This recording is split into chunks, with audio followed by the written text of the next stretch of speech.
Back in 1979, I was at home in the living room, living in Wichita, Kansas, waiting eagerly for my mother to get home from the grocery store.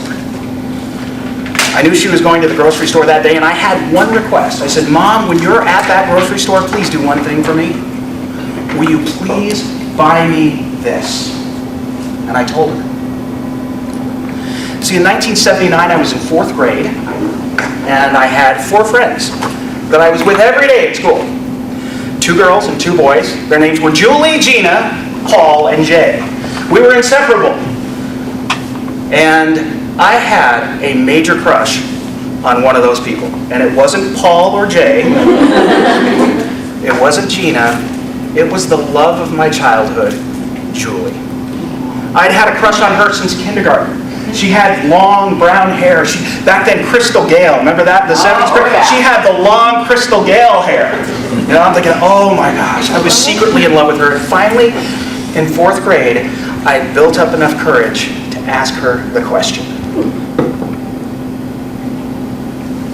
During a history lesson, right there in the middle of class, I slipped her the note.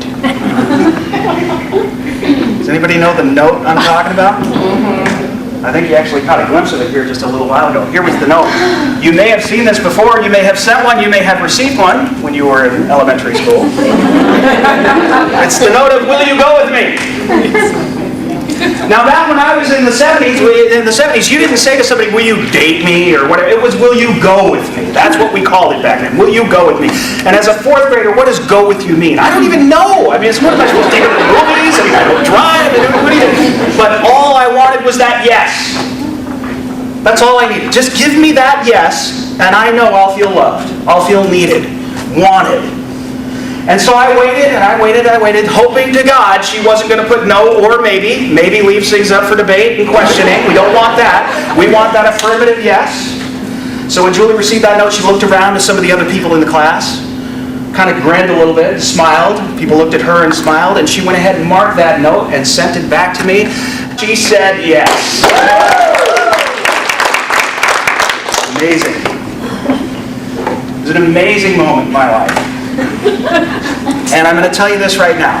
The reason I asked her on that Thursday in 1979 is because the very next night was the mother of all elementary school parties.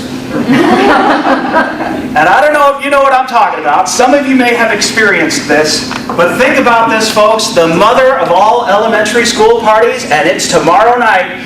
We're talking about, you said it, Skateland party. Right? Oh man, you know what I'm talking about? The weirdo carpeting that you get, that wide open, skating rink with the great lights, and then you've got all your friends skating around, and more importantly than ever before, you've got that disco ball and a guy with a limbo stick. Does it get any better than that? And guess what? I'm going with Julie, and I know tomorrow night they're for sure going to have that moonlight couple skate. That's my moment to be able to take her hand and skate around that rink while everybody watches us and says, oh my gosh, look at Steve and Julie. They're going with each other. I'm going to show you this picture in just a second here, but take a look at that. That's me, 4th grade. Right? Julie Powell says yes, and I got to tell you this right now, I was brimming with confidence. I love the fact she said yes. Are you kidding me? I felt unstoppable. I was super excited, and like I said, more importantly, I felt loved. So now go back to 1979. Think of that skating rink. Right above the front door, you see that big sign blinking, come on in and skate. Here's what it looks like today, folks. That is Skate South on MacArthur Avenue in Wichita, Kansas. Now, I'm here to tell you right now that as you look at this picture, and I'm telling you, I'm not making this up, right above that front door was a sparkly sign, get you excited about going in, right? And there was actually, in the parking lot, like, people and cars. And the funniest thing I noticed about this picture is you know your business has hit rock bottom when you say, like us on Facebook, get in for free. That's the point. Too many people want them. That's exactly what, and my question is what, free for life? And what do you say when you get up to the counter and he says, that'll be $10? You say, no, I liked you on Facebook. I think, oh, okay, go ahead. I mean, how do you prove it? You're supposed to take out your phone and say, look at this, I liked you. But go back to 1979, forget about this picture, and remember it as it once was, which was the hub of every elementary school kid's party, right? That's where we went, and that's what we did. So going back to 1979, the day of the party came, it was the next day, Julie was going with me. I go out, my mother buys me a brand new shirt because I was excited. I'm like, I'm going with Julie, it's a skate party. My mother was so sweet. She goes, we're going to get you a new shirt, we're going to go out there. So it was a big deal. We went out to Kmart, got into the clearance section. I got a brand new shirt. In fact, I think it's the one I was wearing in that picture. So the night of the party comes, my mother drops me off at 6 o'clock. I walk in, I get my skates on, and I start skating around. I said hello to a few friends that I knew, and I kept looking at that front door, waiting for Julie to walk in. And I waited, and right around 6:15, she finally arrived. Walk in that front door with my other 3 friends, Gina, Paul, and Jay. I was so jealous because I'm thinking, how did they all come in together? This is amazing. You know, why wasn't I in that group? And so, needless to say, folks, set this up in your mind right now. And as a 4th grade kid, all I could do, because we were going together, I did skate by her really fast and said hello at one point. So I did my part, right, as her new boyfriend. Half hour into the evening, the DJ, the Skateland DJ, you know how cheesy these guys were, right? Hey, ladies and gentlemen, blah, blah, blah. He gets on the mic and he says the magic words. The words I've been waiting for, which was, ladies and gentlemen, it is now time for a moonlight couple skate. And my heart started to pound. Big time. And then he said the most magical words after that, which took all the pressure off of me.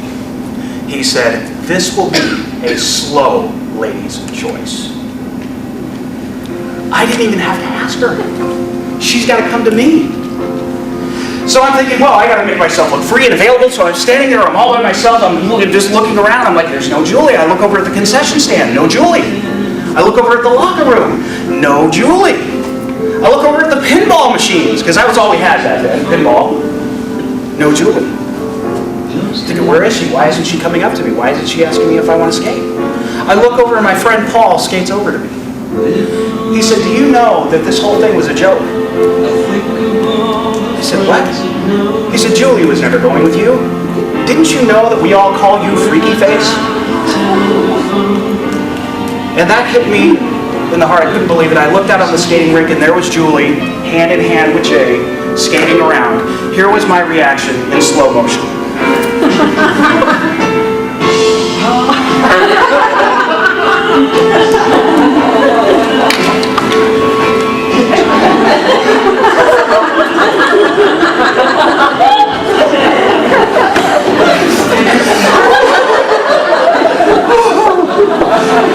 All right. Liz, we're going to have this dry. So I said to Paul, boy, I was a little overdid it. You know, I was always told, if you want to tell a good story, over-dramatize, right? Might have been a little too much. So I said to Paul, I said, what do you mean? He said, well, look at you. He said, you've got red hair. I like to say it was reddish hair. He said, you've got a mouth full of braces. Your metal mouth. He said, you come to school every day and you're wearing a headgear. Now, I will tell you that in this school photo, the photographer was nice enough to let me take my headgear off for this photo. But the minute that photo was done, that headgear went right back on. And he said, and worst of all, you are covered in freckles. Julie hates freckles.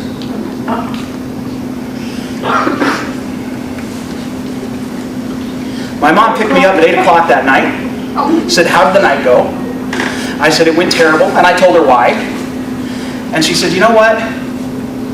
You're beautiful just the way you are. She said she did what every mother would say to their kid. And I'm sure it was painful for her to hear my story as I told it. And she just said, you are beautiful just the way you are. And the very next night, a miracle happened. I was sitting at home on a Saturday night, 1979. And I cannot believe I found this video on YouTube, but it was there. This is the commercial that came on TV. Take a look. You know, when you're over 18, sun freckles aren't cute anymore. What can I do about them? Try Porcelana Medicated Fade Cream. Lately, I've had these awful-looking brown patches. What can I do about them? Try Porcelana, the Fade Cream. They call these age spots. I call them ugly, but what's a woman to do? Rub in Porcelana. Helps fade age spots, sun freckles, and brown patches associated with childbearing years. Takes just 8 weeks. Try Porcelana. The answer to my prayers in just 8 weeks, I was done with this freaky face. And I begged my mother, I said, you've got to get me some of this stuff. She said, no, you're just fine the way you are. I begged her more, I begged her more, I begged. Finally, I think the pain of me begging became so immense for her, she was like, you know, I'm just going to get into some of this. And so that day, as I waited in the living room for my mother to come home from the grocery store, and she pulled into that driveway, I met her out there and I said, did you get it, did you get it, did you get it? And she said, yes, I did. And she reached into the bag and she handed me that exact jar of Porcelana age spot remover. And when she handed me the jar, she said to me something that only the wisdom of a mother could ever come up with. And I've never forgotten it to this day. She said, you don't need face cream. You need new friends. If you think my mother was right, give me a round of applause. I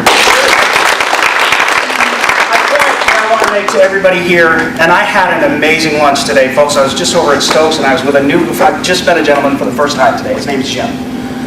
And Jim said something at that lunch that I'll never forget. It stuck with me. I even put it in my cell phone notepad. He said, we have more control over our lives than you think. We have more control over our thoughts, our actions, what we do than we give ourselves credit for. And so when you look back at a story like that, folks, here is the point I'm really trying to make. Is that we have times in our lives when we react. At a moment's notice we react. We have to. We're humans. We're emotional. Things happen. We just react. How many people in here are afraid of spiders? Okay, be honest. You may not be. If a spider were to leap out right now and land on your desk right there, what would you do?